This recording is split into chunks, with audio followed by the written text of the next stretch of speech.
राधे राधे। ओम नमो भगवते वासुदेवाय। गुरु कृपा ही केवलम।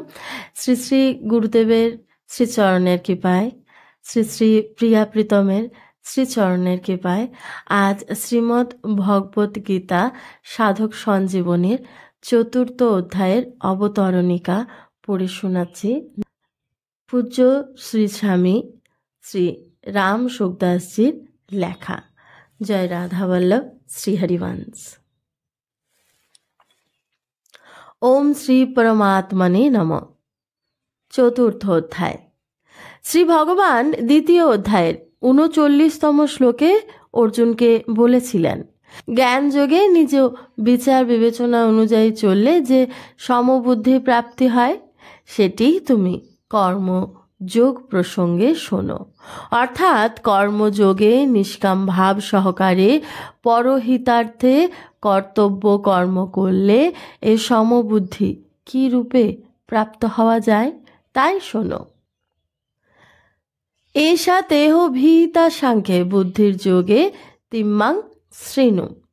অতঃপর কর্মযোগের বর্ণনাকালে প্রসঙ্গ অনুসারে অর্জুনের প্রশ্নের উত্তরে স্থিতপ্রজ্ঞের লক্ষণ জানিয়ে বর্ণনা সমাপ্তি করেছেন।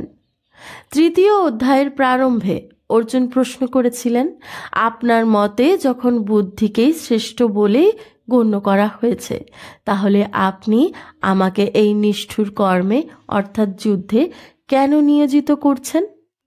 ভগবান এর উত্তরে ৪র্থ থেকে ১৯তম শ্লোক পর্যন্ত নানাভাবে কর্তব্য কর্ম করার প্রয়োজনীয়তা দেখিয়ে প্রমাণ করলেন যে কর্তব্য কর্ম করলে যোগস্থ অর্থাৎ সমবুদ্ধি হওয়া যায়।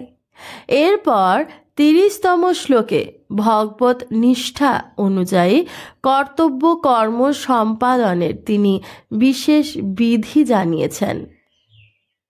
বিবেকপূর্বক সমস্ত কর্ম আমাকে অর্পণ করে নিষ্কাম নির্মম ও নিঃসন্তাপ হয়ে শাস্ত্রবিহিত কর্তব্য কর্ম করা উচিত।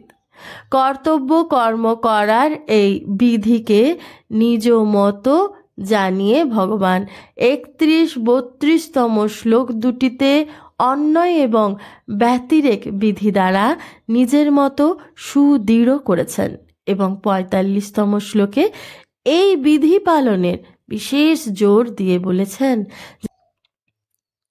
নিজ কর্তব্য পালনের প্রয়োজনে মৃত্যুও শ্রেয়কর, স্বধর্মে নিধনং শ্রেয়। তারপর অর্জুন ৩৬তম শ্লোকে প্রশ্ন করেছেন, মানুষ না চাইলেও কার দ্বারা নিয়োজিত হয়ে পাপ অর্থাৎ অকর্তব্য করে? তার উত্তরে ভগবান বলছেন, কাম অর্থাৎ কামনাকেই সমস্ত পাপ ও অনর্থের হেতু জানিয়ে পরে এই কামরূপী শত্রুকে বধ করার নির্দেশ দিচ্ছেন। যদিও তৃতীয় অধ্যায়ের ৩৭তম শ্লোক থেকে ভগবান নিরবচ্ছিন্নভাবে উপদেশ দিয়েই বলেছেন, তবুও তুমি ৪৩তম শ্লোকে অর্জুনের প্রশ্নের উত্তর দেওয়ার শেষ হলে মহর্ষি বেদ ব্যাস তৃতীয় অধ্যায়ের সমাপ্তি করেছেন এবং নতুন একটি অধ্যায় অর্থাৎ ৪র্থ শুরু করেছেন। এতে মনে হয় যে অর্জুনের প্রশ্নের উত্তর দেওয়া হয়ে গেলে ভগবান কিছু থেমেছিলেন। অতঃপর দ্বিতীয় অধ্যায়ের ৪৭-৪৮তম শ্লোকে কর্মযোগের যে বিষয়টি নিয়ে আলোচনা চলছিল সেটি ৪র্থ অধ্যায়ের প্রথম শ্লোকে ইমম পদের দ্বারা পুনরায় আরম্ভ করেছেন। সুতরাং ৪র্থ অধ্যায়টিকে তৃতীয় অধ্যায়ের পরিশিষ্ট বলেই মনে করা হয়।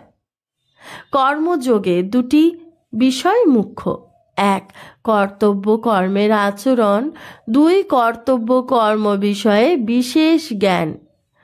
অর্জুন কর্মকে বাধ্যত ত্যাগ করতে চেয়েছিলেন, তাই তৃতীয় অধ্যায়ের প্রারম্ভে ভগবানকে জিজ্ঞাসা করেছিলেন কেন ভগবান তাকে এই নিষ্ঠুর কর্মে প্রবৃত্ত করাচ্ছেন। অতএব তৃতীয় অধ্যায়ে ভগবান নানাভাবে কর্তব্য কর্মের আচরণ আদির প্রয়োজনীয়তার ওপর বিশেষ জোর দিয়েছেন এবং তার সঙ্গে কর্মযোগকে বোঝানোর জন্য তাত্ত্বিক ব্যাপার নিয়েও আলোচনা করেছেন। অতএব তৃতীয় অধ্যায়ে ভগবান নানাভাবে কর্তব্য কর্মের আচরণ আদির প্রয়োজনীয়তার ওপর বিশেষ জোর দিয়েছেন এবং তার সঙ্গে কর্মযোগকে বোঝার জন্য তাত্ত্বিক ব্যাপার নিয়েও আলোচনা করেছেন। কিন্তু এই চতুর্থ অধ্যায়ে কর্মযোগের তাত্ত্বিক দিকটি বোঝার উপর বিশেষ জোর দিয়ে কর্তব্য কর্ম পালন করা আবশ্যক বলে জানিয়েছেন। এর তাৎপর্য হলো এই যে তৃতীয় এবং চতুর্থ দুটি অধ্যায়ে উপরিউক্ত দুটি বিষয়ই বলা হয়েছে, কিন্তু তৃতীয় অধ্যায়ের প্রাধান্য পেয়েছে কর্তব্য কর্মের আচরণের বিষয়টি এবং চতুর্থ অধ্যায়ের প্রাধান্য বিষয় হল কর্তব্য কর্মের বিষয়ে জ্ঞানের কথা। অনাদি হওয়া সত্ত্বেও যে কর্মযোগ ভূমণ্ডলে বিশেষভাবে অনুভবকারী মহাপুরুষের অভাবে অনেক দিন ধরে লুপ্তপ্রায় হয়েছিল, তারই বর্ণনা পুনরায় আরম্ভ করতে গিয়ে ভগবান প্রথম 3টি শ্লোকে কর্মযোগের ঐতিহ্য জানিয়ে তার অনাদিত্ব প্রমাণিত করেছেন। রাধে রাধে।